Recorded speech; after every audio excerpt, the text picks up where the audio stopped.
TT होता है train में। अब ट्रेन में आप कोई आदमी है, उसकी ट्रेन छूट रही थी, तो एक आदमी ना रिजर्वेशन वाले डिब्बे में घुस गया और टिकट लिया है जर्नल डिब्बे की टिकट लिया, और ट्रेन छूटने लगी तो मजबूरी बस वो घुस गया रिजर्वेशन वाले डिब्बे में। अब वो सोचा कि अगला स्टेशन आएगा तो मैं उतर के और अपना सामान्य सीट में चला जाऊंगा, जो आगे पीछे दो डिब्बे लगते हैं जर्नल के डिब्बे। अब तब तक आगे टीटी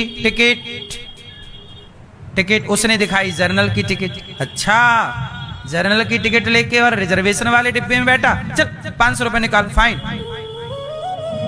बाबूजी हम पीछे चले जाएंगे अगले स्टेशन में, ट्रेन छूट रही थी, हम बैठ गए, हमें माफ कर दो, हम अगले में। नहीं, चल 200 निकाल।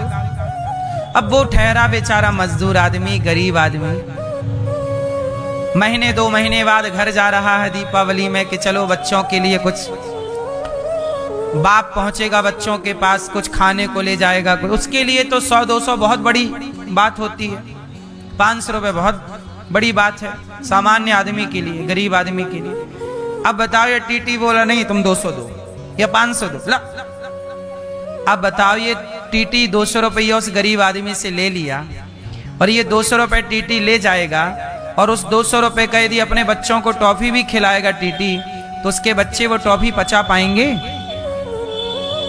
उस 200 रुपए की? आपने 200 रुपए नहीं लिए, सैकड़ों बद्दुआएं ले ली। क्यों ले ली कि नहीं? वो गरीब आदमी है बेचारा, उससे पैसे ले लिए आपने। वो कह रहा है कि मैं आगे शिफ्ट हो जाऊंगा पीछे, नहीं आपको तो पैसे चाहिए। कुछ टीटी अच्छे भी होते हैं कि ठीक है भाई, अच्छे बुरे सब जगह, कुछ अच्छे भी हैं, कुछ लोग ऐसे भी हैं। तो मुझे आप बताइए कि ये जो 100, 200 और 500 के लिए लोग नियत बिगाड़ लेते हैं और 500 लेकर परेशान करते हैं लोगों को, तो क्या वो जो 200 रुपए दे रहा है, 500 दे रहा, क्या वो खुशी खुशी देगा?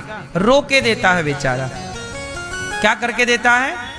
रो के देता। अब वो पैसा तुम बचा पाओगे पहले ये बताओ।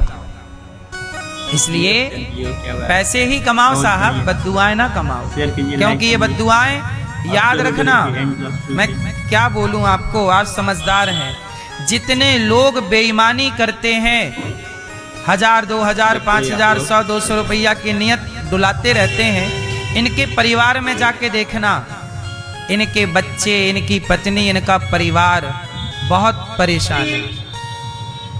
क्यों? क्योंकि गलत तरीके से पैसा जब घर परिवार में जाता है तो वो पैसा कलह पैदा करता है। पैसा ही सुख का कारण भी है और दुख का भी कारण है। यदि ईमानदारी की कमाई, मेहनत का पैसा है, वो सुख देगा, और यदि बेईमानी का धन घर में आ गया तो वो आपके घर में कलह कराएगा, आपस में झगड़ा कराएगा। वही पैसा तुम्हारे दुख का कारण बन जाएगा। इसलिए पैसा कमाना चाहिए, पर कैसा कमाना चाहिए? कौन सा पैसा सही है? मेहनत